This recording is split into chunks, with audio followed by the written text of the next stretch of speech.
What is going on, everybody? We are back again for the fifth Genshin Impact podcast. This is Nazdarachi, just doing an audio check, making sure that y'all in chat can hear everyone, hear everything nicely. So after everyone has spoken, just let us know that all the audio is going well. I'm going to give the floor over to Professor Sensei, who will be our host for this episode. So go ahead and take the floor, sir.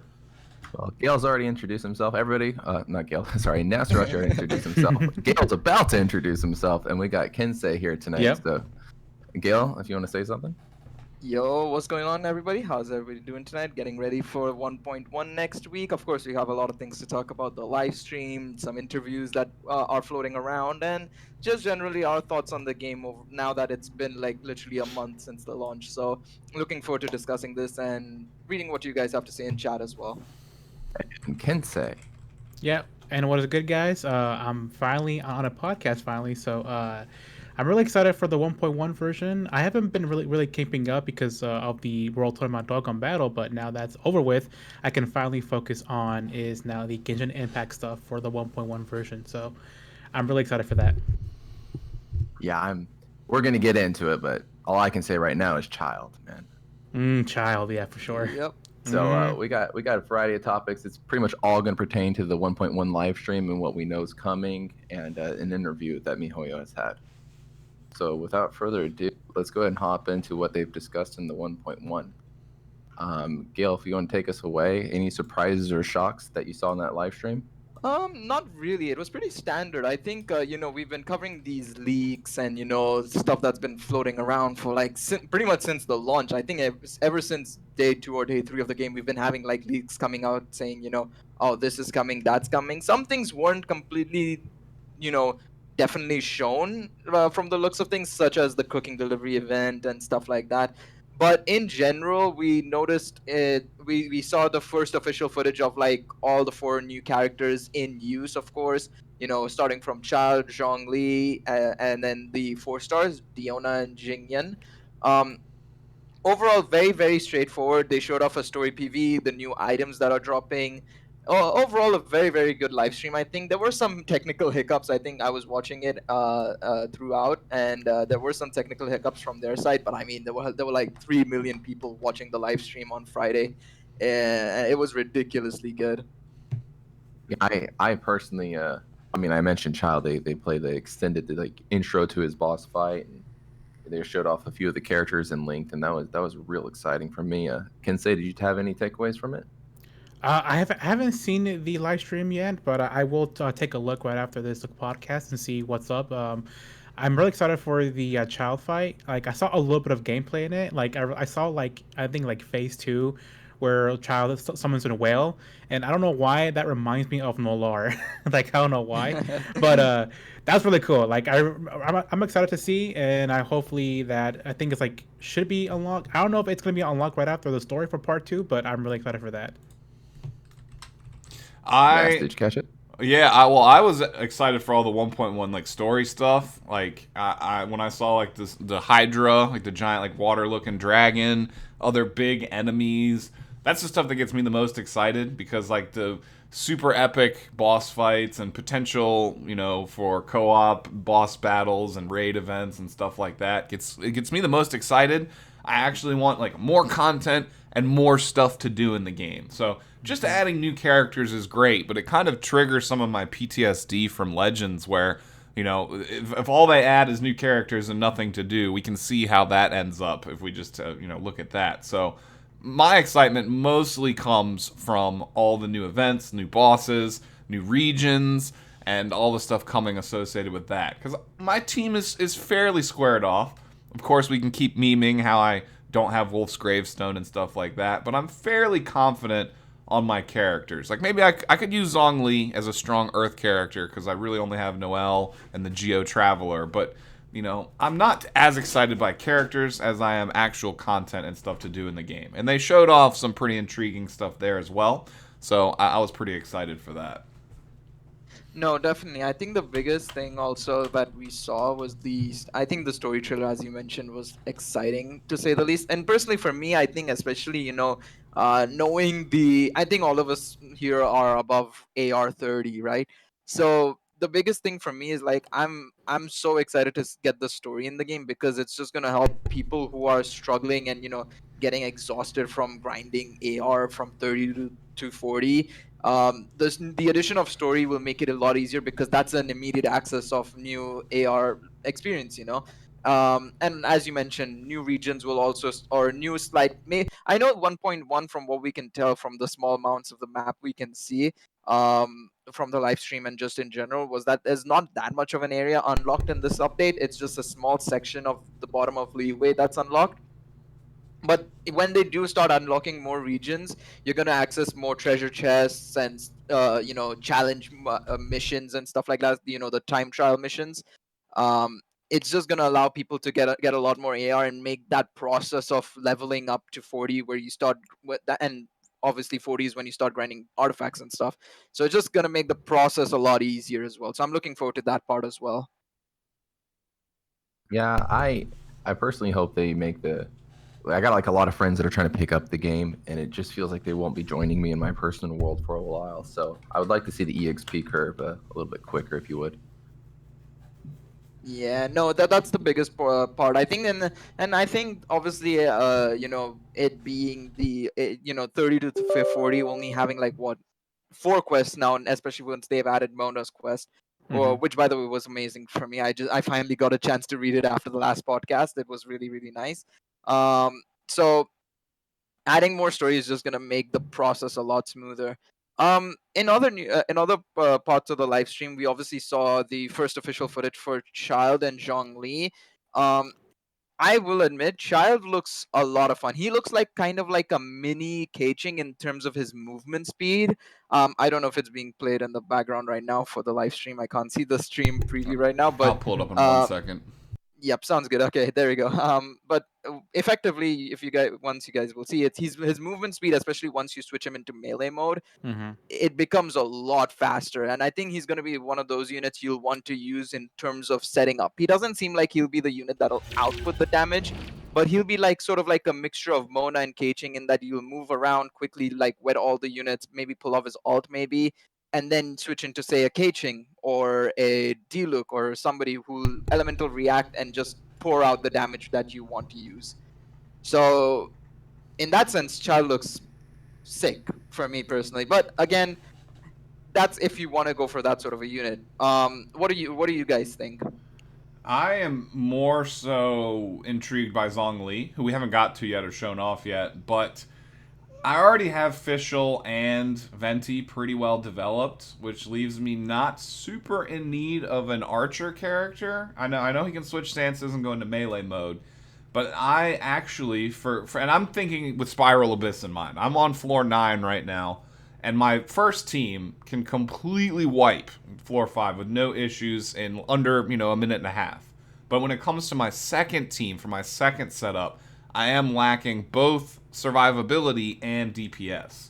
So while Child does look great for movability and for combining with like Keqing, for example, for like wide area elemental interactions, I think for me personally, I would benefit more from the tanking, defensive, and raw DPS that Zhongli is going to put out. However, I do love Child's animations, and if they ever do character awakenings in this game, which unlocks like a playable version of his like Tartaglia boss fight form, where he puts on the full suit of armor from the Harbingers and whatnot, then my excitement might go up a lot more for Child.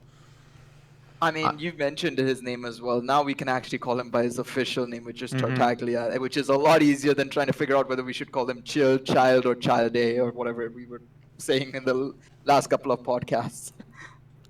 Well, I think personally the characters that are going to hype me the most are going to be like Venti. They give you a bunch of movement abilities or let you do things that you typically, right now Child looks really cool in its combat abilities. But I'm going to be hyped if, imagine if characters can, make a speed boost or something, that can pass on to allies. I don't really see any, if you plan on fighting with him, he seems like he'd be a lot of fun.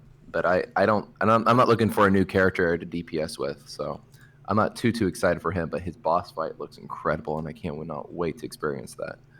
This is where it really comes into play, like your assessment for what characters you need really needs to boil down to what you're looking for out of your account, because these characters coming out all fill widely different roles. Someone you might need really bad, and other people you might not, and for another player that could be completely different. So you always keep that into account when it comes to these gacha games as well. No, I agree completely. I think the biggest thing with the Tartaglia, I'm just going to call him that just so that we don't mess his name up again and again. The biggest thing with Tartaglia, I think, is you'll want him if you don't have, say, a Barbara or a Mona, which can wet the unit, and you want somebody to elemental react with that water element for some reason, be it if it's with Fischl or your fire units to vaporize, be it Diluc or Xiangling. I think in that sense, he'll be fantastic. But like you mentioned, I think out of the four, he may not be the one people want the most for sure. I think people will want maybe a Geo unit in the form of Zhongling. Maybe they want a cryo unit because we don't necessarily have a cryo unit that's easily obtainable outside of Kea, which, let's be honest, Kea is not anybody's first option anyways in any team, you know? So yeah, that's my personal thoughts on Tartaglia, I think. What about you, Kensei? What's from what you can see, the little bit? What do you think? Yes, I actually enjoy Childs as a gameplay. Like I'm looking at right now, he looks pretty cool. I like I'm gonna say like Child or Tartaglia, as like I'm gonna say, he has like the drip. Like he has the drip, but like the other character, Zhongli, has the drippiest like outfit he has. I'm actually more excited for Zhongli because he just looks really cool. I like his moveset. I think he also uses a spear, if I remember correctly. So I'm more of a spear user on the game right now because my only 5-star is a spear user right now, which is I forgot her name was, but she's like a fire user. I forgot her name was. It's been a while since I played the game because I've been playing a bit of World Tournament Dokkan, so it's been a while. But yeah, so Zhongli looks pretty good, and I actually like how his moveset is looking like, his combat, all that kind of stuff. Like, and also I use my like the only Geo character that I use is I forgot what, like Ningguang, I think that's her name. Yep. Yeah, so I use her a lot in my team now. Like I didn't use her at first, but I did love and how like it's much easier for her to pretty much mine some like the material for like for our swords and all that kind of stuff. So like it's pretty good that like he is another a Geo character in the game that's gonna be useful as well, and he seems like pretty cool. So that is my thought. I love the so way far. he kicks his spear in his Yeah, combo. like he kicks a spear. Yeah. Oh, that's amazing for sure. Oh no, and on top of that, this man summons a whole meteor from the sky for his Yeah, ultimate. It's yeah. ridiculous. Like, literally, it's like basically Thanos from Avengers Infinity War, and he's just like, it just launches one. I think he's really cool. From what I've been hearing here and there as well, is that people seem to be favoring him for DPS, but not only just DPS. Obviously, if people have been, playing the game a bit, of course, you know that the Geo element in itself is very defensive in nature. It doesn't react well with much stuff, and it basically allows you to crystallize instead and give you like a small sort of shield against a specific element. So for him to be also somewhat of a DPS as well as a tank, he's going to be really nice to use, honestly. So yeah, and his animations, as you guys mentioned, the kicking of the spear and stuff like that, it's going to be really nice to use him. Hopefully, if you summon him, he actually has some money though this time instead of being a broke little putting it off on everybody else till the very end. Okay. I gotta say a thing though, but like I usually okay, these guys are really good. Like I'm actually saving my money for a special character, which is a Zehao. I think that's his name. So once he comes around, I'll be spending all my money on him because he looks so cool. I like his outfit and everything from the story mode. He just looks like very good character for a DPS character, and that's what I'm waiting on for sure. Oh, Zhao, yeah. I have Zhao. 2 of his spear already waiting for him, too, since I can't get Wolf's Gravestone, so I might as well pull for him, since I have his weapon already. That's another major thing for me. Like, I know that people just want characters, and that's great, but I kind of prioritize having a full set, like having a character and the weapon they're supposed to have. So, like, I don't know. I don't have very many 5-stars. I have Zhao's spear and I have Mona's book, and I don't have either of those characters yet. So if they ever come to a spot where they're featured, I would probably prioritize them over others, just because if I got them, I would have a full setup ready to go, the character and their weapon. So I'm definitely keeping eyes on Zhao as well. Like, I think he's a community favorite. I think tons of people want him. So you mean to tell me you didn't manage to pull the wolf gravestone yet? Nope, no wolves, no gravestone. But if I ever get Mona, man, I got that book duped up 3 times for true. her, so. Well, True, true. that's why I like the weapons, because even if you could pull a cool book or spear or something right now, you might get a spear user later, and then you're just hit the ground running kind of deal. So No, for sure. I mean, the one thing also, just coming back to Zhongling, I think also his ultimate being able to now have a new effect, which is Petrification, and basically kind of stun them effectively in one spot, and then they take extra damage because they're petrified, is that's cool. I enjoy that they're adding slightly new mechanics here and there. Yes, some of them may be the same like petrification is basically a different type of a freeze, but it's expanding and helping out the other elements as well, because not every in order to like freeze a unit, you'll need a fire, you'll need a water and an ice unit. Sorry, so for Zhongling to do it on his own with his ultimate is going to be really nice, especially if you're trying to do, say, a bit of crowd control, or if you're trying to halt like some of the Fatui skirmishers in Spiral Abyss, maybe, especially once you get to the later levels, or later floors, I should say. It's going to be really, really nice in that sense for sure.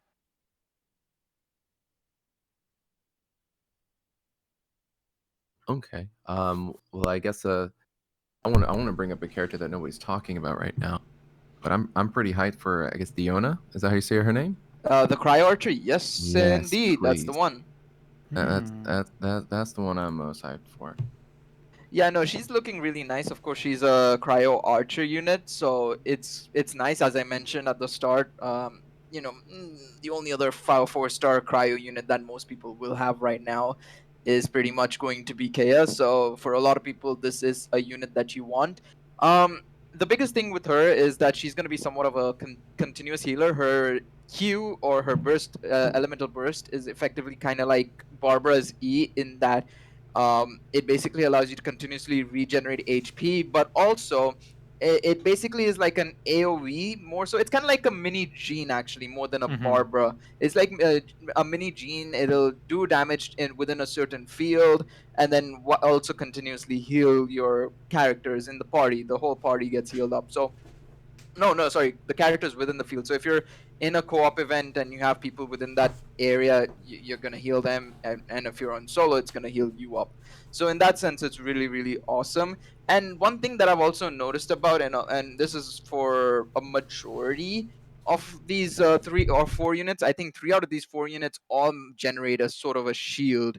So this update definitely seems very much orientated towards a shield or defensive build more so than anything else, from what I can tell.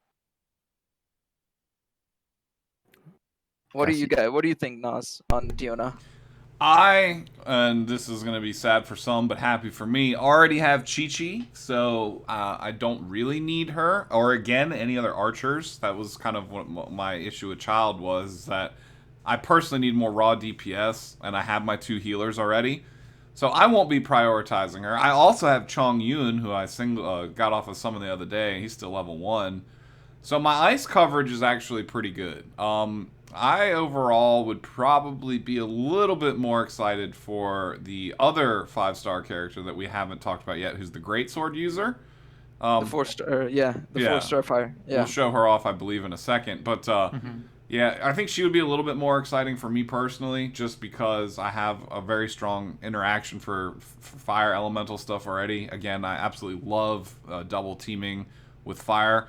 And also, the rumor has it that they're going to be strengthening mono-type builds in the future. That's a rumor. I don't know how accurate it is or whatnot, but in that case, having up to 4 fires for an additional buff might pan out well in the long term anyway. So overall, I like this character. I think it's going to be extremely useful for people who need a second healer, because like tons of my friends, like even Demoni Gaming, can't do some of the later Spiral Abyss stuff because they're still stuck with only Barbara that they got for free. They don't have a second healer yet. So for anyone who needs ice elemental interactions, which are very good, like freezing the enemy is extremely powerful, or healing, I think this character is going to be invaluable. But again, it boils down to just me not needing the heals or an archer, which kind of pushes me away from her.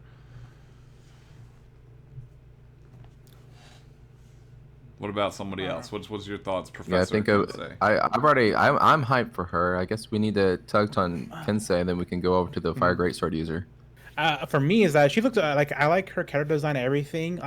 Unfortunately, like Na said, I have also Chi-Chi as well. I pulled her, so she's my first star. So from my first 5 stars. So I already have her in my team. My team right now consists of is Chi-Chi, the Geo user, Ningguang, and then I use my DPS character. I think it was I forgot her name was. I keep forgetting her name. Then I use Fischl, and unfortunately I got Fischl. I pulled her from a summon, and I think I got her for free from this. I think it was from like some kind of event. So I got 1 dupe of her. So I don't really need an archer anymore. So like right now, I'm looking at her. She's pretty good, like all that kind of stuff. But like my team does not really need her at all. But I really like the concept that we do need a ice user who is an archer. Yeah, ranged ice is something the game didn't have yet. So again, that might be very helpful for people that don't have access to that already in their team. Yeah, for sure. I think we can now move into the fire one. I guess the last one of the batch that we're getting in terms of new units. Fire claymore user. Kind of. I think I would have appreciated a different weapon. I guess maybe a catalyst unit. I guess, but and that's only because we already have a fire claymore user in Diluc more. So, but I mean, we have Klee as a catalyst unit. So wait. Do we have a fire sword user? Not a one-handed Bennett. sword. Well, Bennett. I mean, you Bennett, have, Bennett. yeah. I guess fire does have the most actually. Never mind. I think we have every type of a fire unit then. Anyways, but that's besides the point then. I guess then never mind. that whole point went invalid immediately. She seems very interesting. I think overall she's also like from the footage that we've seen, she generates a shield, kind of like the other units on her. I think it's her E from what I can tell. I don't know if there's any special effect from the shield. I'm pretty sure it's a basic shield from what I can tell. Just like Diona and Zhongli, sorry. So seems very good. I think she's gonna be more defense orientated. Her E seems like it's basically what is a effective AOE damage to nearby enemies effectively. So that's pretty cool. I mean, as you can tell by my voice, I'm not too like enthusiastic about it. Yeah, I'm not excited for her. She seems good, but I don't see her being used over somebody else. You know? Well, that's where my excitement boiled down to her being more so if they do strengthen mono type element builds, where you have your 4 fire, because then you could run Diluc, Zangling or Klee for more like AOE support. Then you got this chick because she seems like Diluc 0.5, but I think she's going to be more defensively inclined, like you said, with the shield. Whereas Diluc, for me, I mean, the way that I build him, he's got like almost 3,000 attack, but relatively low defense. So he kind of is glass cannon-y to a degree. So maybe if she's a little bit more defensive in nature, and then you could have Bennett as the fire healer and supporting use it. And then you have a whole team of 4 fire users. If they strengthen the buff for using that, it could get kind of outrageous at that point. So in that regard, I'd be excited for her. But outside of that, like you said, already having Diluc and Zhang Ling, I don't really need her, especially because I don't have the extra greatsword to go around. So, yeah, not ultra excited for her. I just think personally, for me, she'd be more useful at this moment than Diona. That's my only take on this. Like right now, I'm looking at her right now. She's okay. Like I like her animations like that. Like she has that pillar of fire just going up. I really like that. But I don't really have a great. I mean, I don't have a single. Well, I got Noelle, but I don't really use her at all. But I don't have a useful greatsword user. I was tempting to pretty much pull Diluc, but I don't pull them at all. But my second choice is that I really want Razor over her more than her because Razor seems like a more of a powerful greatsword user, and I'm still trying to pull him, but I can't really pull him at all. So, so far, I'm kind of not really excited for her at all. But other than that, she's pretty good. Like I see her animations, all kind of stuff. So, yeah, that's all I gotta say about her. Yeah, I think she doesn't look exciting like Child or Togla or whatever his name is. I don't think her playstyle, if you would, seems to be overly exciting. I would like to say her character model and her attacks look really clean though. So there's that aspect to it. If you're not even looking at it in mechanic aspects, this character just looks cool. Yeah, I like how she whips out the guitar and just the whole screen explodes with fire, or whatever instrument, banjo, whatever you want to call it. Yeah, Yeah, sort of like a consort, like when they Mhm. use the fire kind of thing to pyrotechnics, I guess you could say. Like, It looks really cool in that sense. imagine Yeah, the for sure. buffs if they buff mono fire element type builds. Imagine you lay down that fire explosion, you lay down Bennett's circle, you throw out Zhangling's spear that's constantly circling, and then you cap it all off with the Diluc Phoenix, or Owl, whatever. Like Yeah. that there's just gonna be fire like enveloping the entire screen. just burning call it an everyone. owl. Well, if you look at his constellations, it's an owl, like in his constellation Yeah. tree. Doesn't launch a fiery owl at the opponent though. I don't know. Look, because it's called Dawn. It looks like a phoenix, but then its constellations are an owl. So I don't know. But that's the point. You're going to be burning the entire screen to ash. So Yeah, no, that just sounded like a chaos, if you would, but it sounds like it'd be really fun. And that's part of my favorite thing in Genshin is when you get like the ultimates all firing off together, and Oh yeah. there's no chance of you getting killed right now. You're just watching fat numbers go off. That's always really rewarding. I think we've covered all the characters at this point, though. Mhm. So Yep, that's all the characters that we've covered. I think apart from that, we did see the official, obviously, trailer for the story. Now that's the big one. I think that we've Ooh, yeah, the seen. story. I can't wait for Yeah. that. Now that I think that's what everybody's kind of waiting for, especially for people kind of who've hit a bit of a wall, obviously, when terms of getting AR experience, as I mentioned earlier on. Mhm. The story parts are going to be extremely exciting for a lot of people, and I mean, I'll be very honest and say this: the trailer looked extremely hyped with what they showed off. It looked really, really sick. Well paced. Sometimes some trailers not necessarily do extremely well. They kind of end up just being flashy images, and that's about it. But this one looked really well made. yeah, it shows off all the 4 characters, but even before it gets into them, that giant Hydra, the explosions, you have that elk-looking Adeptus like charging in for what looks to be a really big battle. That got me intrigued right there for sure. And that's not even including any of the Tartaglia boss fight stuff. So that's, outside of all that we already knew. So I was quite happy to see all that stuff. yeah, no, I think we've covered pretty much everything that was in the trailer already. But this whole presentation they had for us just really got me hyped for a game. It's almost like they're relaunching Genshin all over again. I just cannot wait for this patch. I think it's like 9 days as of right now. Yep, Yeah. it should be out on the 11th of November. Which, fun fact, quite interesting that they put the 1.1 update on the 11th of the 11th month. Yeah, it's So- 1.1 coming 11/11. So I swear they did it on purpose. But no, it looks really, really interesting. They showed off also the new event coming, the Unreconciled event. They showed off the official artwork for the 1.1 update as well, which had like Mona official and Traveler with Paimon as well. And they But yeah, showed- no, I like to I'm see looking the- forward to seeing how we can access the palace in the sky. Will it be like, I assume, a portal like how we did for the Spiral Abyss area, or will it be like just a wind current to fly up top? Who knows? Yeah, because it seems like that's going to appear over Leeway, which illustrates another point that the community, the manga, has confirmed that the thing floating in the sky, the actual continent, is Celestia. Like you can see it in the sky, especially if you're in Mondstadt, looking like I think northeast or something like that. So that's somewhere northwest, Yeah. northeast, something northwest. like that. Yeah. So there is still another floating continent in the sky that's supposed to be the land of the gods that we know is there, but I guess that's just going to be teasing, future content because you can't get to it.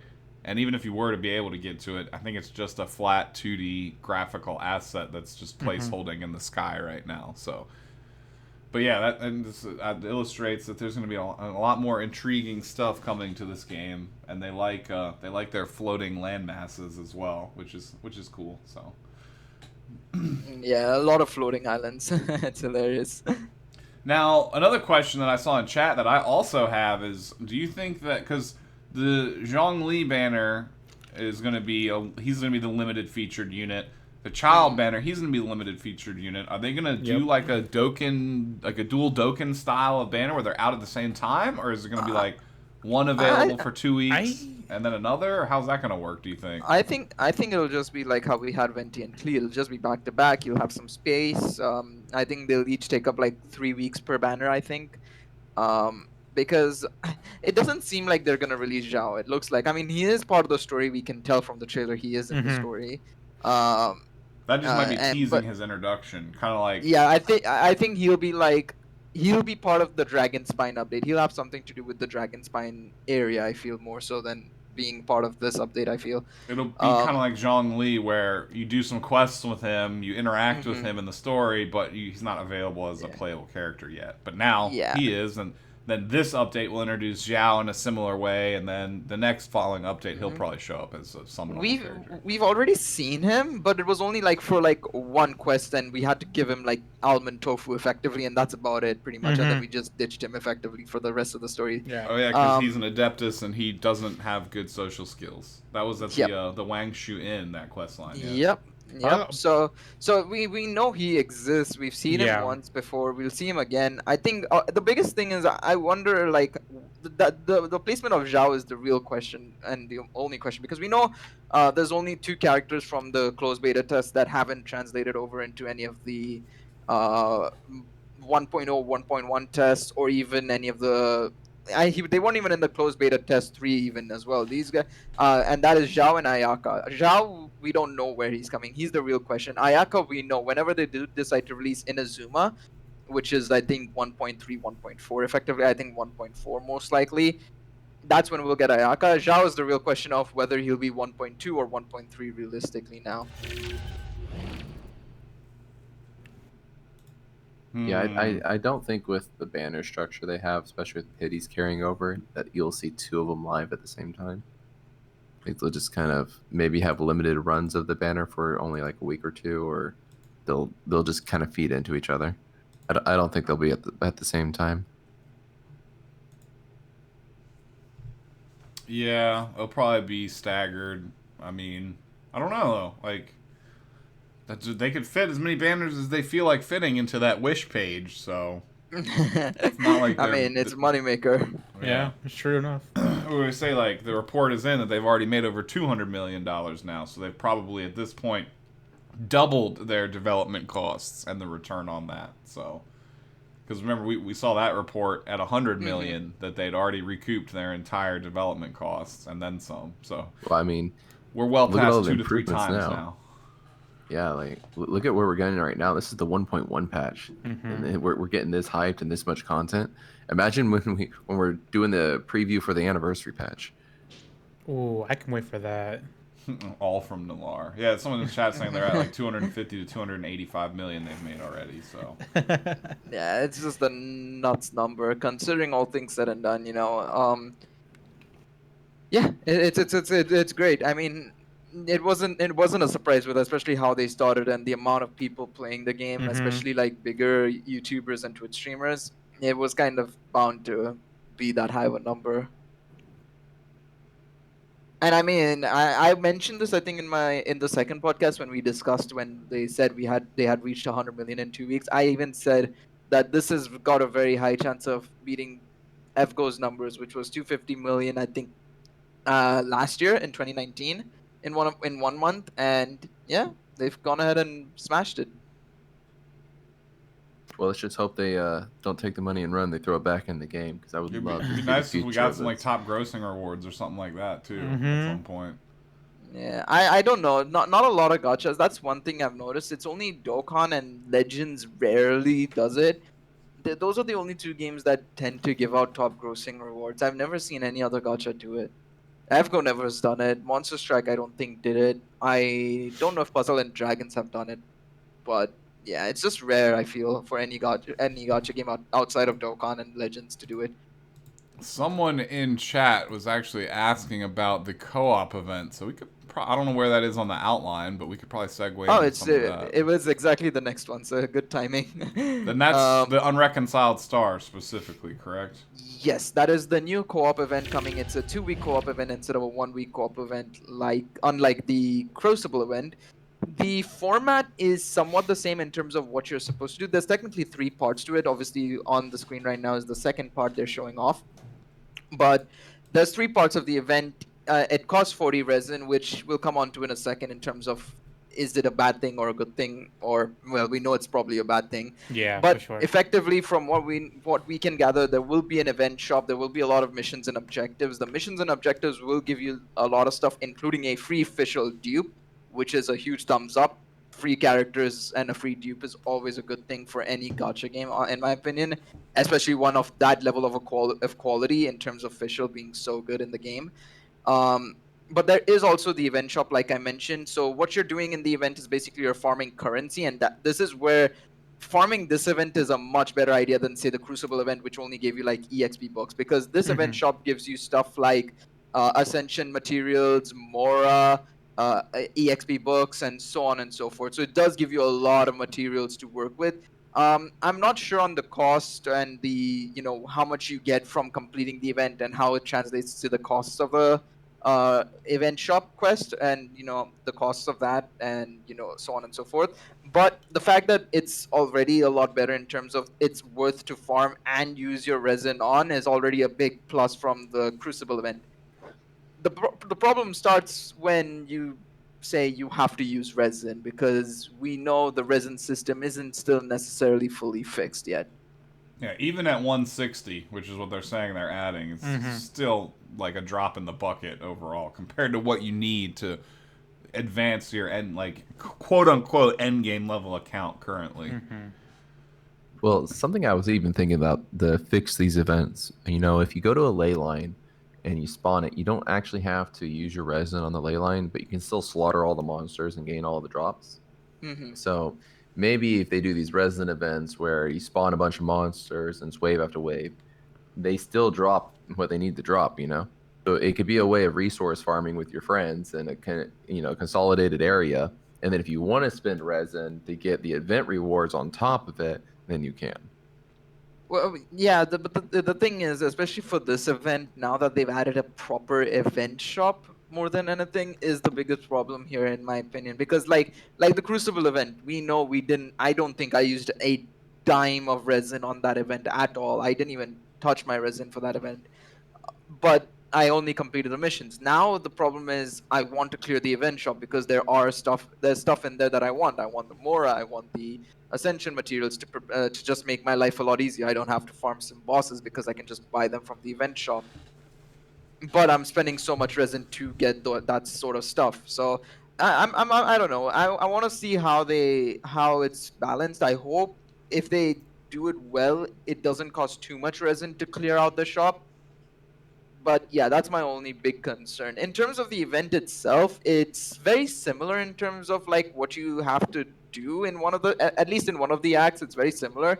It's basically you and a group of your friends effectively challenge or activate a certain meteor or something near the beach in Mondstadt, and you're basically in like a sort of a field. You have to pray. Now, enemies will keep spawning, and what you have to do is kind of like your teammates, or well, if you are praying, you as the individual is praying in that field and trying to get points, your teammates kind of have to fend off the enemies so that they don't interrupt you getting those points.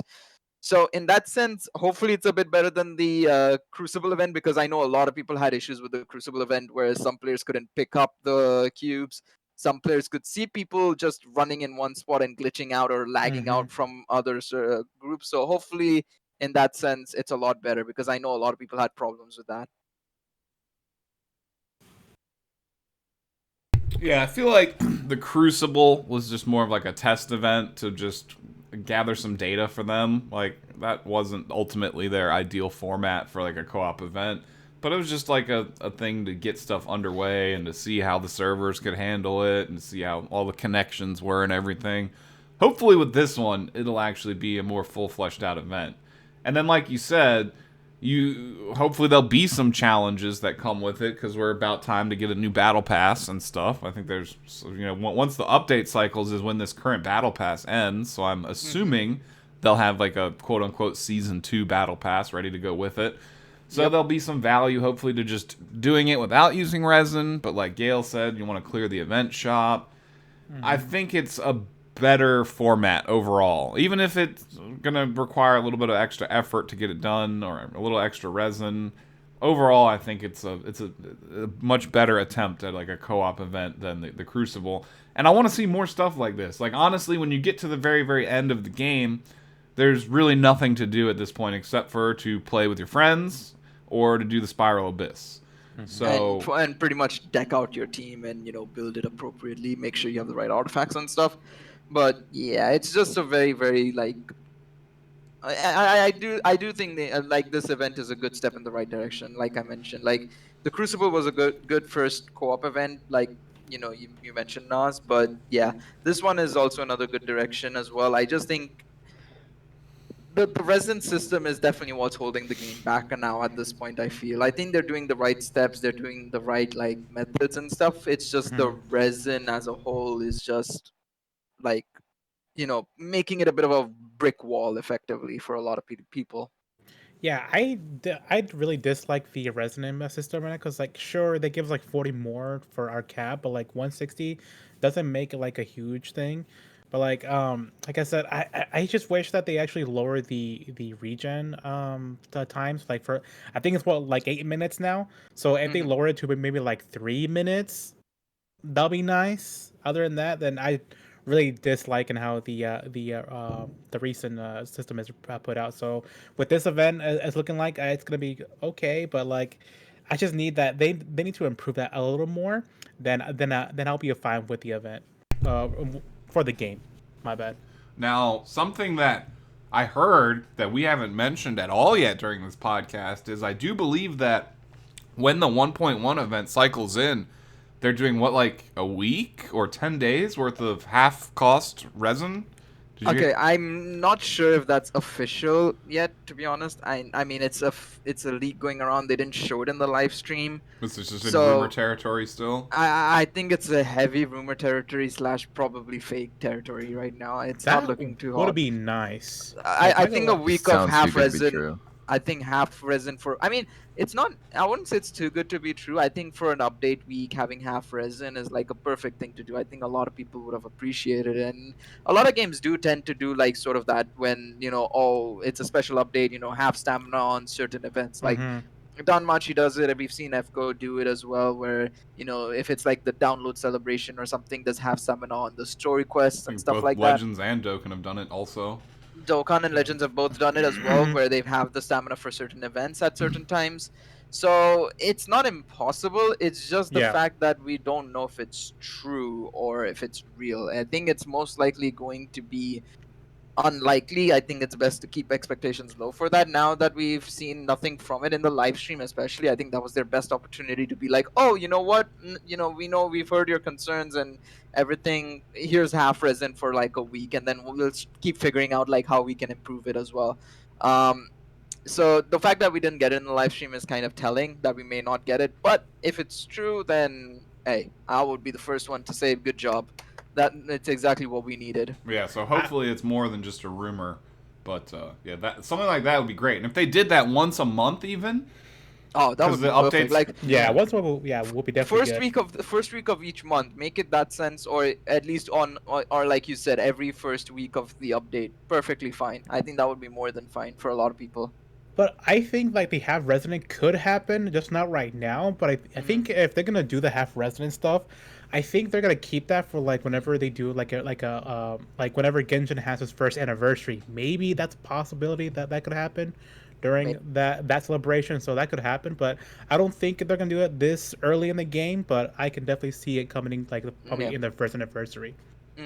No, I just think that this would have been a good. The only reason I say this would have been a good time is, of course, because of people having, I mean, they have a literal dedicated chat in their own official Discord on people to for people to complain about resin. So they definitely know that they have a problem with resin, and we're going to approach Mhm. a topic later on in the podcast as well where we'll talk about that, because there is something that they have said, where they have officially said that they know there's problems with the resin system. And I mean, the change in the resin system as a whole with the 120 to 160, they know it's a problem. But like I mentioned last week, and I think we've made various analogies on it, but I'm going to reiterate the one I said. It's basically a band-aid over an open wound. It's not going to help much, but it's a step nonetheless. It's not a huge step, but it's a step. Yeah, because that we can actually probably segue into with some of the other upcoming update stuff, right? Like there's going to be the reputation for the different areas. There's going to be the craftable compasses to track down the animoculuses and the geoculuses. Then the item compasses, the portable wind generator, the portable teleporter. There's the portable kitchen as well, so A that's portable cool. kitchen. Yeah, the Love way. it. Which It event were you literally- just talking about where we were going to swing back to?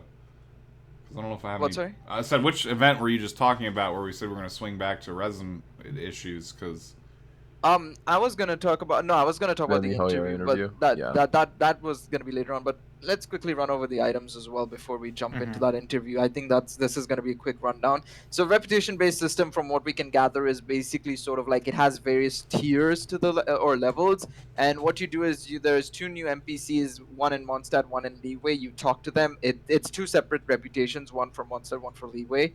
Basically what you do is you do missions. They set out like bounties, kill certain enemies, I guess, and do certain missions for certain individuals. Your reputation goes up within the city. You progress through levels. It becomes cheaper for you to buy stuff. You gain access to like mines around the region so that you can basically know where to mine. So especially for people who want to mine stuff like the crystal chunks, the white iron chunks, especially for crafting weapons, it's going to be massive.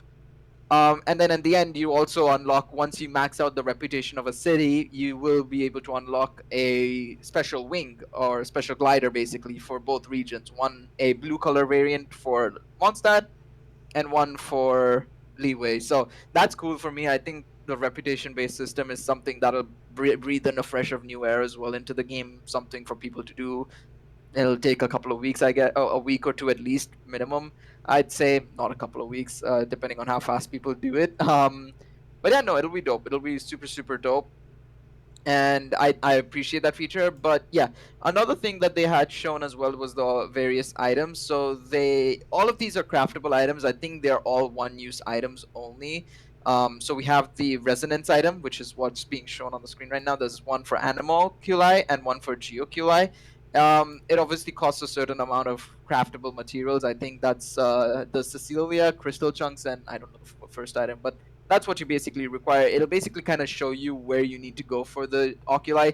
So especially for those of you who are stuck on like level 9 and have no idea where the last couple of oculi are, super super easy now for people to find them quite easily. Yeah, Oh, the first- dandelion seeds. Some people in chat said dandelion seeds. yeah, Thank and you then so the much. Cecilia and crystal Yep. chunks. Yep.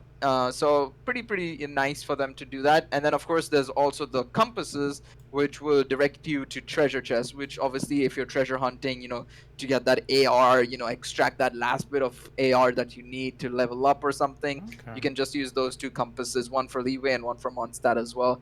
There's the portable kitchen, which I mean, as it says, it basically like it literally just pops out a portable kitchen midair. It's like a quadcopter, basically. They showed it off on stream. We don't have footage of it, unfortunately, but if you go watch the live stream, they Thanks. have literally just blown Oh, it up, say- basically. Thanks for the bit, Legion. Appreciate it. Appreciate it. But yeah, it allows you to cook anywhere you want. And then finally, the portable waypoint, which I think is the best feature or the best item to come out of all of this, because for the love of God, I need to get to the wolf faster, and I need to get to the geo hypostasis as fast as Yep. possible. But there's literally no nearby teleport point for those two like bosses. So getting this teleport waypoint is massive, and I'm looking forward to that. What are your favorite items out of all of these, I guess? I would say definitely is the waypoint. That looks like a really good item to me.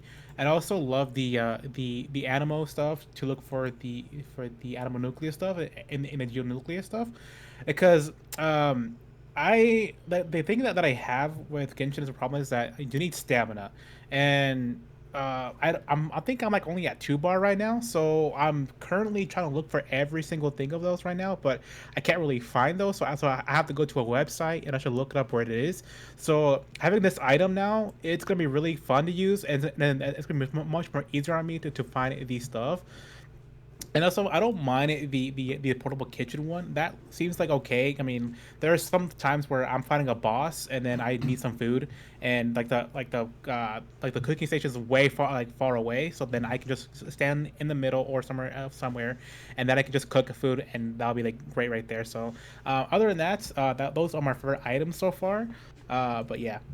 I don't know if we mentioned this or not, but and I don't know if it's what this picture is that's on screen right now, but they mentioned a quick pouch that you could store 2 pieces of food in. Yeah, that's Okay. what I'm Yeah, looking for. yeah, That- yeah. They said we saw also footage of that. It basically makes it so the hotkey is Z, if I'm not mistaken. So you can Okay. just quickly tap, like if you're on a mouse and keyboard and you're like quickly running around, you just tap Z and it'll quick eat basically. Okay. But is that usable in situations where you can't normally eat food?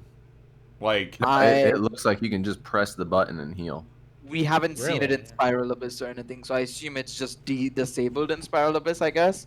Hmm. But because I know that's what I assume that's what you're referring to. Like you yeah, can't like eat if it's just a Spiral quick Abyss. thing where you can have 2 pieces of food, but you can't access your normal inventory, I said, would that be usable in extenuating circumstances? I don't think they're gonna gear this to let us use it in challenge missions. If you would, I think Um, what Max said is right. It'll probably be more useful in co-op because technically nothing is paused in co-op. So if you're trying to quickly just eat something while your teammates are fighting, you can just press Z and it'll immediately like munch on like a it'll healing be item or a it'll be attack especially bonus. useful in co-op because in co-op when you random queue, you're not even guaranteed to get a healer on your team.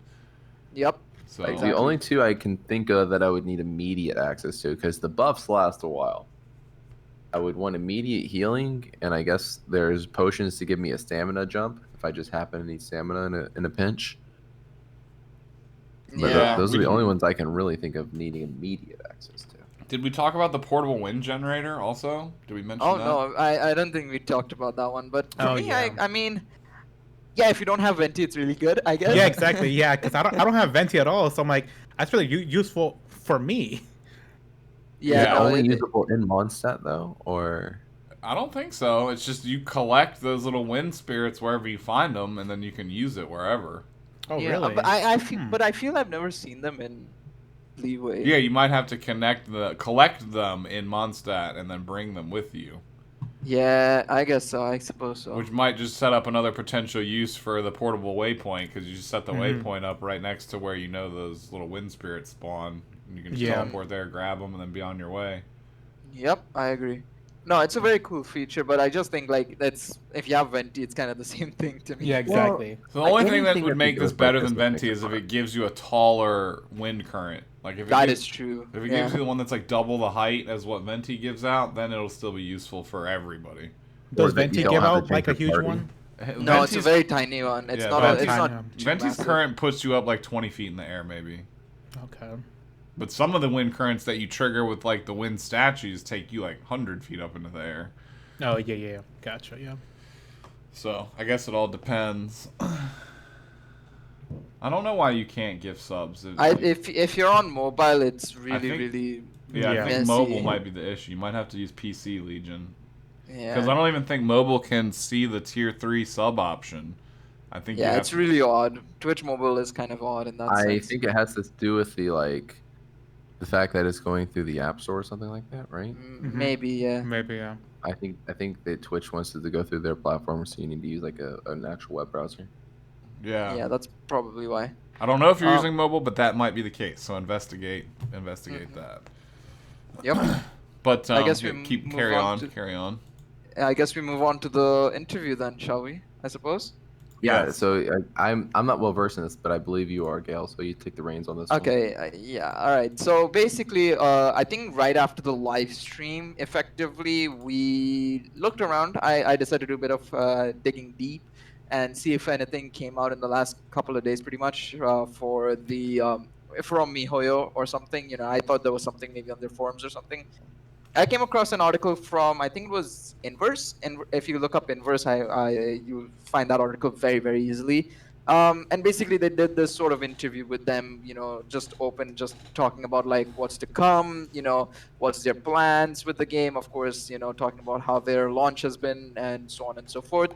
So the first thing, the big news, I think, for a lot of players who are obviously excited for the next gen and getting into getting the PS5 and stuff, is that Genshin will be PS5 compatible via backwards compatibility. That means there will be higher graphics from what I read, as well as faster load times. So a huge plus in that sense for those interested in obviously getting the PS5 and being able to play Genshin. So thumbs up on that. Of course, I think we needed information on that. I think nobody knew if or whether or not we would be able to play Genshin via backwards compatibility, or if they just drop it on the platform straight up. The Switch version of the game is still under development. We don't know about anything about that, whether there's some issues with Nintendo, or is it just having troubles with like developing it, whether they want to make it similar in quality to like the PS4 and the PC version of the game, or are they having to resort to making it like the iOS and Android version to make sure that the Switch can run it smoothly. So the Switch version is still under development. They also mentioned that there is other plans for the next gen, so I assume they're thinking about bringing it out on the Xbox side, I think. But basically, that's the idea of what they said about the consoles, effectively. So, what are your thoughts? Are you guys excited that it's available from the PS5? The Switch version seems to be under development. It's coming out on Xbox. What do you all think? I think it's really good that they are bringing it to PS5 because remember, like literally, we're in the month of the next gen of the consoles, so like they pretty much, I mean, they didn't really need to do this, but like they're gonna give us like it's a good thing that they are gonna do this on the PS5 and also for the Xbox Series X. It's good that they're gonna give this like if people like who don't have a PC, they're going to pretty much play this game in 60 frames per second. I don't know if that's going to be true or not, but I think that it's. I don't know if they're going to do that for sure, but it's looking like it could be 60 frames per second in 1080p. So if people like don't have a PC, they can experience how PC players play, where you can just like see all the graphics beautifully and all that kind of stuff. So I'm excited for that to be on the PS5. I might pick it up on PS5, but just to play just casually. But my main focus is on the PC for sure. Thank you, Legion, as well for the gifted sub. I am not buying a PlayStation 5 immediately. I didn't pre-order one. Hopefully, I'll have one by Christmas time or shortly afterwards. But yeah, for accessibility, sure, why not? I play it on PC already, and occasionally mobile when I need to just get dailies done or something real quick before reset if I'm not by my computer. But I mean, my computer runs it great right now, so I don't really need the next gen stuff at the current moment. But assuming that I will get one eventually, then yeah, it's great that it'll be there. So I'm not really complaining or super hype about it at this moment, but I do, again, just like Gail said, see the extreme value with making sure that it is accessible in the brand new platforms, because it in and of itself is a brand new game. So any detractors to that accessibility would severely hurt it. So yeah, it definitely needs that. Yeah, that's for sure. What about you, Prof? I I think that the more people that have access to the game, the better. I think that Yeah.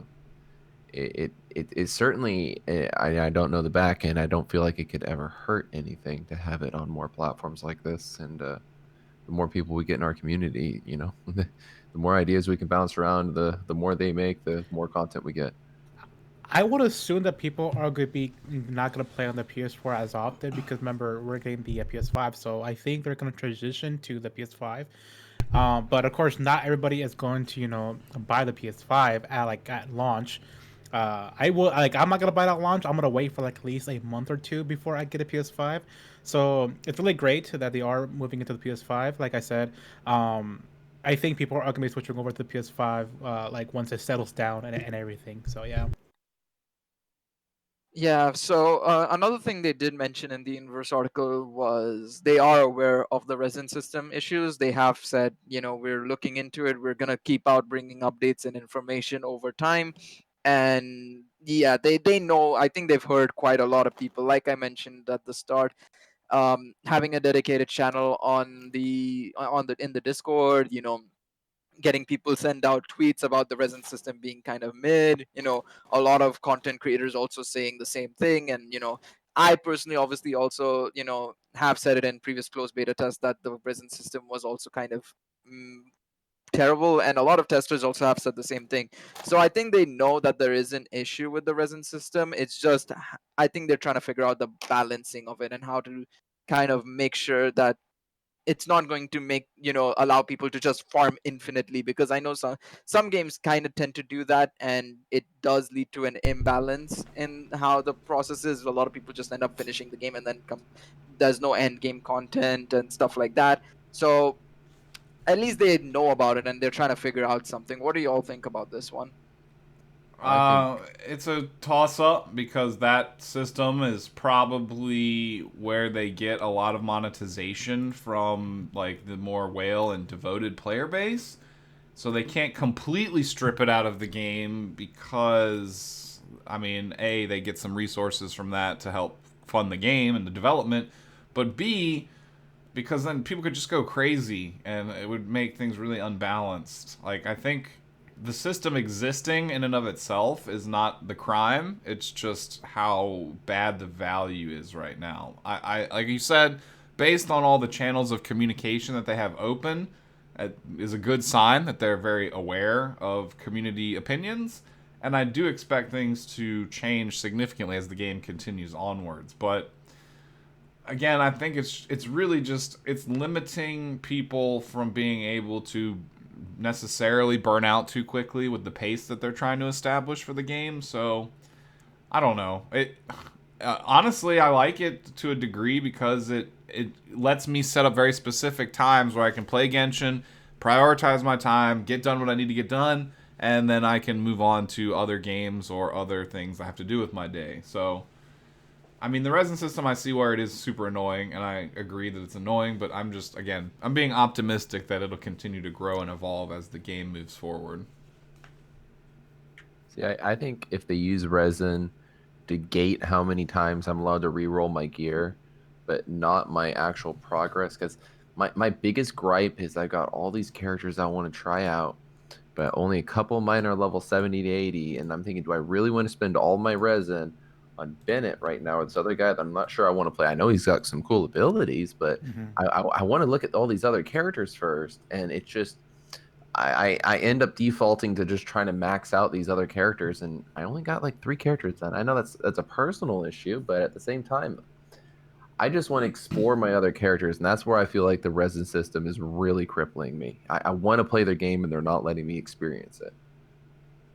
Yeah, and for me, the race system, I just right now I dislike it right now. Like I said, it feels like it's limited to me because I'm trying to max out some couple characters right now. I'm trying to max out my Chi-Chi right now, and it's been limited to me that I can't really get her to full max. But also I've also been doing a lot of dungeon as well. So like, I know it's like what it costs us like 20 to do like the dungeons, and I mean that's pretty fine. But like if I'm trying to awaken a character right now, because I'm still trying to get my Chi-Chi to level 70, and it takes like 40 to like fight the flower guys. I think I forgot what their name was, but yeah. I I just think that we need more residents to be used. Like 160 is fine. I just like need more. Like I wish that they ran a route where like get like more residents like per adventure rank. Like every per 5 adventure rank, you can get like 5 extra. Like right now I'm at 35 right now, and we could have been like at 300 right now, and that would have been fine for me. But like it's kind of sad that they put it at 160. But yeah, I'm happy that they're aware of it. So hopefully in the future they do fix it. Yeah, and we also have a picture of some other little thing we haven't mentioned, which is the Way event where you hunt down the CEO and beat him up, and then we have a picture of just what Child looks like front on from the Final boss fight, yeah, from the final boss fight. So Tartaglia here. So Tartaglia. he looks like a dang Gundam. I kind of like it. So there's that. Mm-hmm. And then what can you tell us about this Way event, Gail? Not much to be honest. There's literally, from what they've said, basically, is that it's just a special event to beat up the co-founder of MiHoYo, and something basically will happen. I assume they'll basically give us some special drops, maybe some stuff. I think it might, from what I've heard, it's Primo's EXP books, and that's about it. But I can't confirm or deny it because I heard it from like a third-party source. I could be wrong, but yeah, It's kind of it's like funny. finding the money ferrets right now, almost, right? But probably more rare. Sort of, yeah. I'd say that would be the best example for him. So kind of cool. I think it's cool. It's a special event that'll happen once in a while. You can, if you're traveling and exploring, you find him, just beat him up a bit, and you get some rewards for it. So thumbs up on that. I'll say I hope that they drop like more Mora for me, because the other thing about this game also that I struggle with Mora a bit more, because of course like ours we're trying to level our characters and trying to level our artifacts and our weapons. So if this guy drops like a bunch of Mora, like 1 million Mora, that'd be cool with me. Other than Yeah. that, yeah. Apparently, somebody in chat just said that they do. It does give Primo gems. It appears daily at certain spots, so that's cool. If it's Okay. daily primos, that's also good because that's another thing some people have complaints about, especially Yeah. those who don't play gachas regularly, is the lack of currency given out. So more primos is always a plus point, I suppose. Yeah, no arguments there. And But how much though exactly? probably like 40. I mean, 40? that's usually what they give out when it's like a little event thing. But if it Yeah. was more, that'd be great. Like, Yeah. imagine if it was I assume if it's 160. like, I think each one should give out like 10, maybe 10, 15, and then if there are like 4 around the world right now, Mhm. that's a solid 40 to 60, 40 to 70-ish, give or take. So yeah, definitely cool. Okay. But yeah, the final thing that they also mentioned in the interview before we move on, I think, is that they are going to be involving a lot more NPCs into the main storyline as well. For example, they referred to Timmy. So Oh, no. if you guys know the infamous Timmy who lost his dad Yeah. and feeds the pigeons on the bridge of Mondstadt, he's apparently going to be involved in the main story, apparently. So what do y'all think? I think it's a good idea for them to immerse us more into this world, because we've seen a lot of these characters. Some of us interact with them via daily commissions or just chatting to them. If there's something that pops up and you're lazy and you just find a new NPC, you talk to them. I just think it's a cool way to just add more and give somewhat of a, you know, what's it called, importance to the character via the main story as well. Otherwise, they're just NPCs who have really dark stories, apparently. Yeah, I love it whenever they go above and beyond with world building. And if they make every little NPC walking around the town, you have some sort of an attachment to them, it makes them feel less like a clone that's just kind of filling an empty void, right? So I really appreciate that this is where they're going with their characters, and that even the guys that seem to be hanging out at the bar, like, we're eventually going to be getting into their stories, you know? Yeah. Like for me, that's really interesting that they are gonna do that. I actually want to know about Timmy's dad. Did he actually left him? And actually, and I want to find him. So, and also the other interaction that I want from NPCs as well is that, can we actually pet a dog or pet cats? Like, come on, Genshin, let us pet a dog.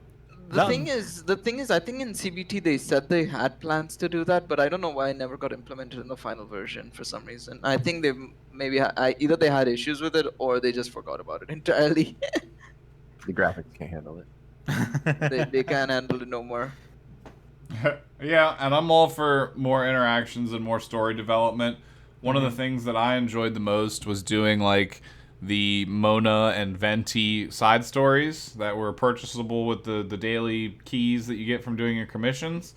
I really liked the development. I'm not going to spoil any of it for anyone who hasn't played it, but the Venti one especially had some really good story and character development in it. So anything that has more of that, be it with extended dives into the summonable characters or even just completely non-playable NPCs, and how that affects all the main characters, I'm fine with that. It's cool. Like, develop the world more and make me possibly care more.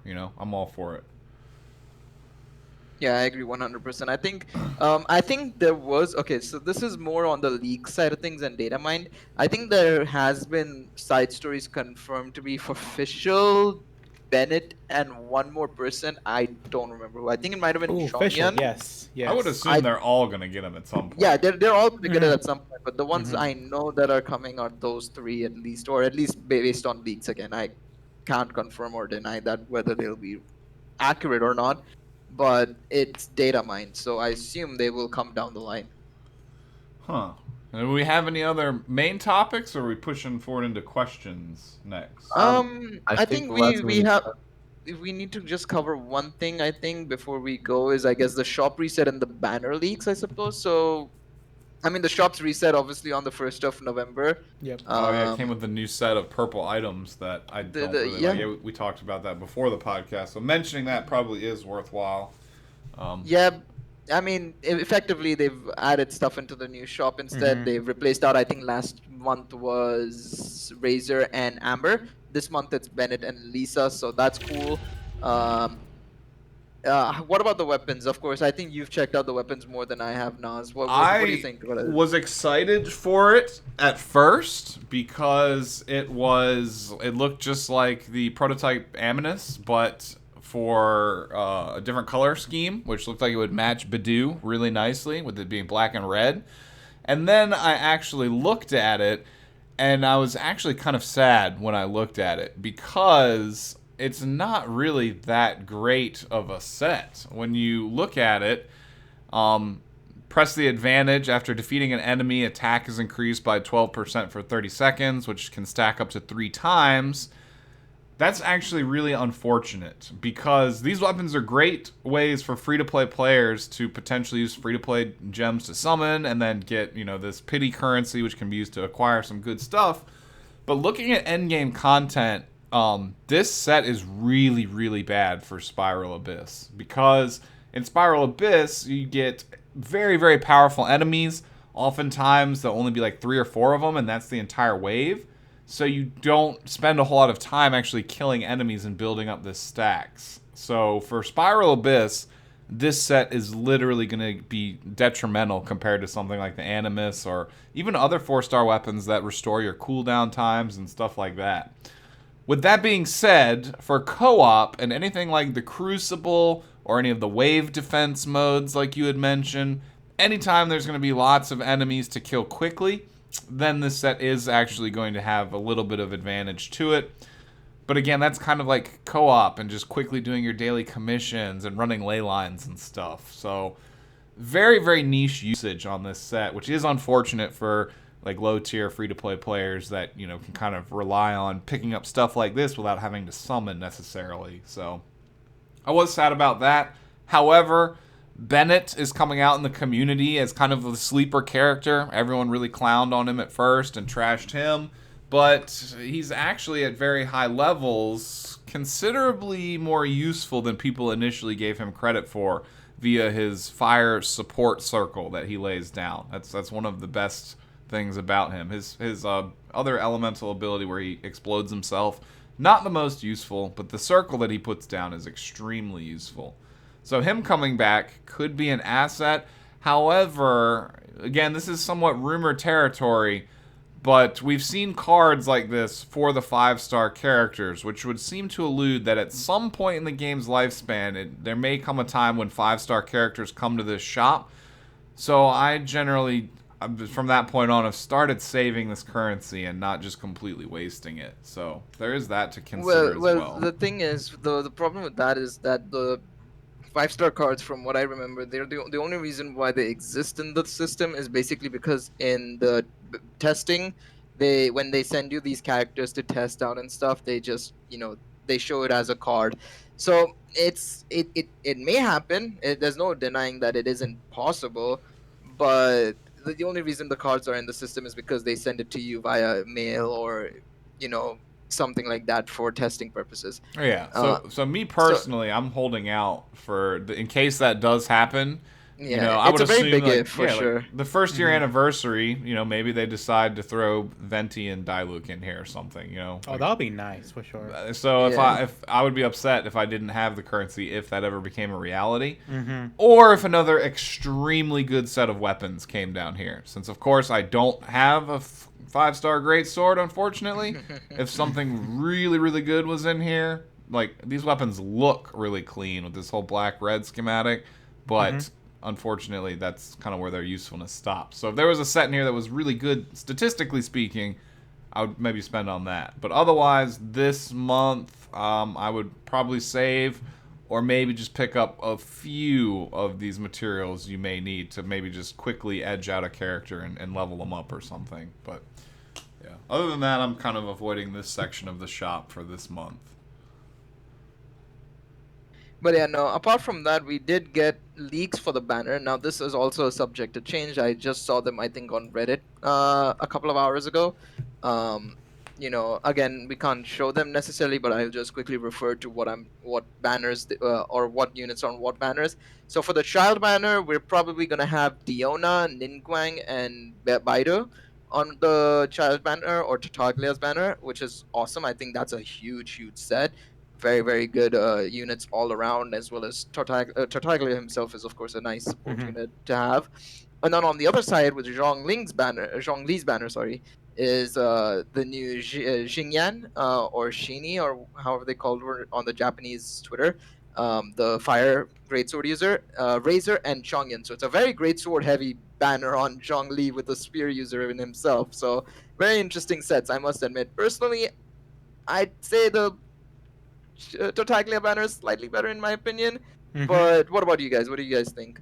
I actually think I like both banners because I really need two characters from that banner, like the two great swords. I need Beto and I need Razor because that's the only two characters that I need for my teams. Um, but those banners are looking good. I'm gonna be probably someone in the banner for sure. I'll spend a couple dollars on the banner, so hopefully I do get to pull at least one Beto and then one Razor on each banner. Other than that, I'm just gonna wait for the big boy. So Yeah. Yeah, I'm no, it is definitely odd that there are three great sword users on the Zhongli banner, but it's not. We'll have to wait and see, I suppose. Yeah, I'm definitely going to be spending my summons on probably not Zhongli. I come at me if you want. I don't really like his character design too much. I did not enjoy his my time with him in the story. But Yeah, he's kind of an obnoxious character in the Yeah. lore. With that being said, he still looks really useful. I think I'm gonna wait for Zhao though, just again based off the fact that I have his spear already. So, Zhao is super cool. I won't. I think I'm just gonna get a copy of Diona and call it a day. Maybe pray for child, but I mean, with the rates they are in Genshin, I think I'm better off waiting for Venti's return. The one thing I will say as well is that we also have that Ganyu character who we don't know much about her. We saw her at the end of the story. She's the one who obviously sent out the invite in to for us to go to Ningguang's palace. So she'll probably also get a character. We don't know if it'll be a 5-star or 4-star, but she looks cool as well. Probably gonna be Hydro, I assume, or Cryo, one of the two. So another good unit, maybe Electro actually, could be any of the three basically, based on color scheme, of course. But yeah, no, I would be down for that one as well. So yeah, I think overall these two banners are nice. I personally love to get a Ningguang or a Razor or Chongyun. I already have like I think I got two Bidos in the Venti banner somehow non-featured. I was like, okay, thanks game. I mean, I'm still have to level her up as well. Yeah. So overall, I think these are two good banners. It's just personally, Zhongli is somebody who I'd like to get, but don't necessarily need. And Tartaglia, while nice, I don't know. I just feel like him in my team wouldn't necessarily work the way I wanted to. So it's gonna be a skip from me, I think, as well. I might do some singles here and there just to get some pot shots, basically. Try and see if I can get one of the 4-stars, maybe like an extra dupe of Baidu would be dope, or maybe a Chongyan or something, or maybe one of the new 4-stars. But yeah, for me, the value in the banner is kind of personally. What do you think, Nas? I'm pretty much going strictly free to play at this point, so the value looks great. Again, I kind of want to see what banner comes out in what order, and like if we have to wait. Ooh, 2 gold gladiator pieces. I I'll see take that. Nice. But yeah, I think even if the value is extremely good, I might just hold out for Xiao because I'm really particular about having his weapon already, seeing how poor the rates are. But I don't know. Again, Zhongli looks really good for me. Even if Child's Banner is a bit better, especially if Dione is on Child's Banner as well, then that definitely makes the Zhongli banner look better for me. So, probably will summon for Zhongli to try and build towards Pity, and then if I don't get it, I'll carry that over into Xiao's banner. That's honestly my plan. Ugh, Lava Walkers. HP, that's unfortunate. HP and defense, so that's a bust. All right. HP. I think we can go into a break for the questions, I suppose, then, or do we just do the just questions? in the interests of time, because I'm for everyone in chat, I may be streaming Left 4 Dead with Jake the Viking later. I don't know 100%, but in the interest of time, let's just jump into the Yep. questions. Yeah, so Yep, let me we can do that. transition. Yoink, and bring up some questions here for us to answer from y'all. So close that out, and let me make them bigger. So you should be able to see them on screen, right? It starts with Lewis, then Mr. Fresh, then Divine, then Divine again, correct? Yep. All right, so Luis Velasquez asks, how would you guys suggest a reworking of the Ascension and leveling? Like, how would you handle that? At the moment, it takes too many resources to even be excited to summon for new characters, since it might take you very long time to get them relevant. I mean, I think can I go ahead? Yeah, go ahead. All right, and just in case I will just speak over each other again and again. I think the best way to probably do it is, I think instead of the current system, I think the first ascension step was probably the best way they handled it, where it was 20 levels. Cut down the ascension by 2 amounts, I suppose. I guess cut it by 2 amounts and make it like 3 steps and make it like 20 levels each. So it's 20 to 40. 40 to 60, 60 to 80, and then maybe in the future, if they feel like, add 80 to 100, or just do it now, may as well. Or make it just 80 to 90 if they really wanted to, and then maybe in the future allow people to just uncap it to 100 automatically. I think that would be one way to do it. And then another way to obviously handle the resources section is, of course, doing more stuff like, I think, like the event shop and stuff like that, especially in events, will allow people to get more resources that way, maybe at better value as well, because more often than not, when you look at gacha games, the best way to get resources for leveling up and stuff, more often than not, is via events. So that's one way they can do it. So hopefully with this upcoming event, that's one way for them to do it. But yeah, that's my personal thoughts, are like, if they had to rework it, I'd just say cut up like 2 of the ascension steps, make it just like 3 straight ascensions, or 3 to 4 instead of the 6 or 7 it is now, and it becomes a lot better that way. Yeah, I'm all for. I think we kind of sideways covered this when we discussed the resin system. I think improvements to that, as well as having more drops from events, like you had mentioned, would definitely help. It is tough to balance though, because I don't know. It does take a lot of resources to level somebody up, but you'll end up getting to a point in your playtime where most of your stuff hits the point where it's kind of maxed out. So at that point, you can start eyeing new characters. I do agree the process is a little bit on the slow side. Like, I've pulled Sucrose, I pulled Chongyun, I pulled Ningguang and Razor, and I don't have any resources to devote to leveling them up or using them. They literally just sit on my account right now to run expeditions. So I do agree that there should be ways to level up characters faster, so you don't have to prioritize quite as hard for who you want to build. But that's another thing that I think is going to be improved over time as the game really starts to open up. Again, we're still like a month and a half away from when the game released, so things are still baby steps at this point. Yeah, I gotta agree with him that it's really disheartening to pull a character and think, okay, well, I'm world level 4 or whatever. You can't really use them to their effectiveness, and I guess you'll be fun to use here in a week or so after I level up this weapon and I get this resource on Thursday. And yeah, I think they need a fast track, if you would, to just finish a character out. If you pull a new character, maybe it unlocks a story chain you can do to get some, typical resource for them, and then you can invest some res and otherwise to go fight the bosses. Yep. For me, I'll probably just like I'll probably I would have definitely lowered the resources personally, me, because it took a very long time for me just to level up my Chi-Chi to level 70, and yeah, it took a very long time to get to that, and also the resources as well. Like it takes like I had to find these flower things from like Lung Wang, and it's just like it's just too much to the point where I can't find any at all. So like Gail said, like yes, it'll have been great if like more events come with and have like give us more resources. That would have been nice.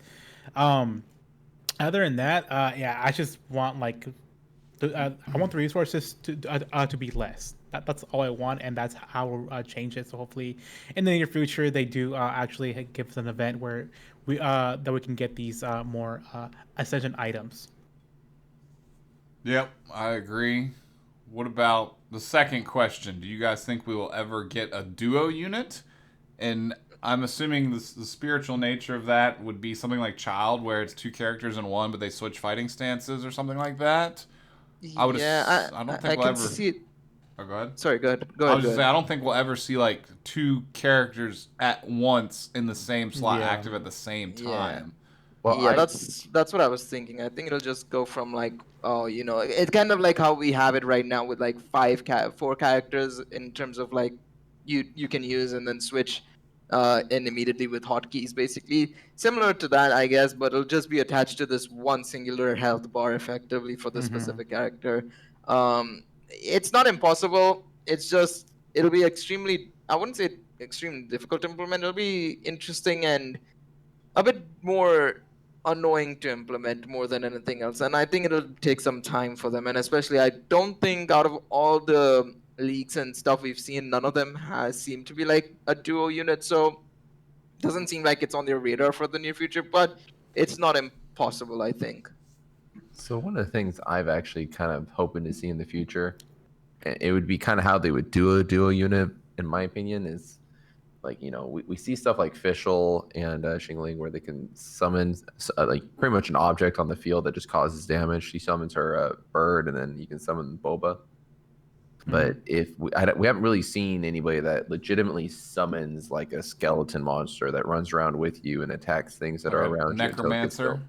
Yeah, so when we see that kind of a mechanic, I That's could more totally see a realistic. I duo would say, unit yeah, where like it puts something both of in them on the that, field every time you swap to that character, and maybe they have like really weak HP bars, kind of like an ice climber situation. But until we see characters that are summoning up like throwaway zombie units, by the dozen, and those are okay. I can't see a duo unit working out too well, though I would be really excited to see, maybe there's a set of twins we meet some point in the story and they have some cool duo abilities to chain their powers together. I mean, that kind of stuff sounds really exciting, and I feel like, your imagination is the ceiling here when it comes to Genshin. Like, I love the idea of a duo unit. I mean, sure, that's gonna be like probably in the future it could happen, but I really want to see is like a transforming unit. Like so, like example, Child, like he has that armor thing. I would assume in the future they could probably do that for him, but other than that, uh, I don't think the Genshin is going to do a duo unit. But I really hope in the future they do like a transforming unit in the near future. Yeah, it's something that would be, I think, distantly far off if it were ever to happen. But what about going to Divine Lotus here? That was Mr. Fresh Gamer, by the way. Thank you for the question. And Divine Lotus is next. If you guys were to choose a new weapon type to add to the game, what would you choose? I'll just start quickly. I have two possible suggestions. The first one would be a gunslinging character that maybe had like a pistol in both hands. Because as we can see from the Fatui, They have the unit that has the long rifle that tries to snipe you. So guns are already a thing in this game. Whether they have to shoot a physical projectile or be more like lasers, so it's E for everyone with like an elemental bullet or something. I think that would be extremely cool. And alternatively, if we're gonna stay more within the theme of like medieval stuff, I think a character that had like a one-handed sword and shield combo, where like they could do shield bashes, like paladin stuff, you know, maybe even throw the shield like Captain America-esque, and then have like the one-handed sword for striking. I think that would be really cool, and it would fit the game well for something that's not already in there. So like kind of like Monster Hunter, where you know the sword by itself is a weapon choice, but then there's also a sword and shield build. So the blocking and the shield bashes could be a feature of that weapon. What about I y'all? think if we're going high fantasy, I want to see like really dramatic scythes. Oh, you took my man. Yeah, I Yeah. think that'll be really fun. Yeah, like same here. I would definitely want to see a scythe type of weapon, because my favorite weapons are a scythe, and also if you ever noticed that I love Goku Black when he got the scythe, like from his hands. So I really wish that in the future they do bring a character who has a scythe. That would be nice. For me, I'd say, I was gonna say gunslinging as well, or some form of gun, effectively just guns, obviously with elemental bullets mainly. But I think they could also do gauntlets. We've seen the animal boxer, Fatui, the Fatui animal boxer. They could do something like gauntlets, and where it's like a proper martial artist Yeah, kind like of a monk as type weapon, yeah. where they could do like fire punches or hydro based punches or cryo electro, whatever it may be, elemental wise. And if they could do like a ground pound and it'll do like a fire wave or something like that, something unique like that would be kind of cool. But yeah, I mean, gauntlets and gunslinging would have been my choices as well, or guns basically. And just to speed things along, we have one more from Divine Lotus. Do you think once more characters are introduced that it would be possible for MiHoYo to split the weapons and character banners? I'm not entirely sure what he means by this, because like it seems like they kind of are split with the Yeah, No, exactly. no Yeah. I 4-star weapons. You're just getting the Like pair you're characters. just getting the characters. And I Ah, totally see that in the future, but yeah, right now there's definitely. just not enough. Yeah, I could definitely see that happening. Like once we get more characters in the game, I can definitely see where they can start doing like just pure characters only, and then pure character and then pure weapons. Like if you summon like for like example Zehao, and you need his spear, um, and let's say and to put them in the same banner, your chances of getting both of them at the same time, it's gonna be really low. But some people will get lucky. So, and also because I don't know. Also, I think because they're thinking on the money side as well. So let's say if they like the spirit of Zehao comes and like in a different banner, just only weapons, I would actually would spend my money on getting that spear just for him. So that is my way of thinking that they like that's gonna happen in the future. But like yeah, that's my answer. It's made a little bit more problematic by the fact there's no Mhm. 3-star characters in the game, Mhm. but there's Yeah, 3-star. that too as well. So there's nothing filler to be on those character only banners. I do see them doing it, but I would think it would be like a limited amount of times you could summon, and it would be like on an anniversary or something like that. Kind of like the Noel banner, where you can only summon on it twice, and it was for the launch Yeah. of the game, and you're guaranteed to get Noel. Or something like Yeah. that, where there's an anniversary banner that's, hey, this banner's only characters, 4 and 5 stars, so you can only summon on it twice. It's the first year anniversary, get what you get. Thanks to the community, type banner.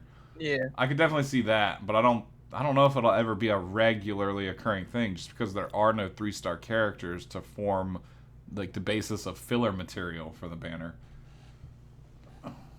But yeah, special occasions, sure. What about you, Gail? You haven't said anything yet. Honestly, it's not impossible. Like you said, I've been, boasting or trying to assume they'll also do some form of like GSSR banner, which is possible in that sense if they do decide to do a GSSR banner where you can get characters only. But like, yeah, you guys said it as well. It's just unlikely purely because of the fact that there's so few characters. There's no 3 stars. There's no filler necessarily, so it's a bit harder for them to split it right now. In the future, it's anything is possible. Honestly, another thing that that is a good point is, what if they decide to split up the perma banner kind of thing, where it's like a 5-star characters only, but it's perma. It's like only the permanent characters. There's no limited units on it or anything, or the perma weapon banner as well. That's something they can also split up, which would make life a lot easier for people who want to get stuff like D-Look and stuff. Not rate up, of course, but it's only 5-star characters, and make it somewhat of the similar format to the limited characters banner, but obviously only for the permanent characters. And there is no like guaranteed 5-star character you get that's rate up in that sense, if you get what I mean. I do. And with that, kind of wraps up our question segment. Be sure to follow us on Twitter. If you'd like to get your questions on the show, we do sample questions and screen them a little bit ahead of time, a few days, from our questions poll that we put up on Twitter. And with that being said, mainly because I'm in a kind of a time crunch right now as well, I think that'll wrap up our 5th episode of the podcast here. I would anticipate that would next Monday fall after the update? We're under, or is that going to be right before? No, the update is on the 11th of November, which is on the Wednesday. So we will be missing it out by 3 days' time or 2 days' time. So we'll probably still host the podcast normally just to keep things consistent, but it'll all be more 1.1 hype and stuff like that for next week. Do any of you guys have any other closing thoughts? Or Professor, you can kind of reintroduce everyone and close us out from there. I'll just say this. Honestly, looking forward to the 1.1 update, and hopefully you guys do as well. But yeah, just to reiterate, next week might not have that much. We'll have to figure out something. We might just talk about characters, I guess. Hopefully by then we may get some more leaks on what the characters exactly do, so that we can obviously talk about that maybe. Talk about the characters and what they do in more detail and like further examples. Of course, today we just spoke about what they do in general based on what footage we saw. Yeah, we might have their kits next week. So yeah, we might have their kits fully detailed out. We might have some videos also ready for the YouTube channel as well by then, for showcases and thoughts and builds as well. So yeah, look forward to that at least, if nothing else, of course. So close us out, Professor. Oh, I just want to have, I've been reflecting on the past couple of weeks. I just want to tell anybody that might be getting discouraged that this game is going in a good direction. It's not a chore if you need to step away from it while you're waiting for 1.1. You don't need to feel that AR pressure. Just kind of take a break. We got a lot of exciting content. We will be covering it all here on the channel, and we're looking forward to seeing y'all in the next one. Yes, I would like to say as well, thank you to the Legion, who just cheered 21 bits, and thank you to Dondre, who cheered 8 bits. Provided everything works out well, I might be going back live again here in the next 10 to 15 minutes with some Left 4 Dead. I don't know 100% yet. I'm going to try and coordinate with some friends of mine, so I may be seeing y'all live again here in a second. But for this podcast, episode 5 here, this is Gale Riot, Naz Darachi, Professor Sensei, and Zeno Kensei saying that we hope to see you again next week. And yeah, other than that, hopefully you have a good week until then. Peace out, everybody. Good night. Good night. Later.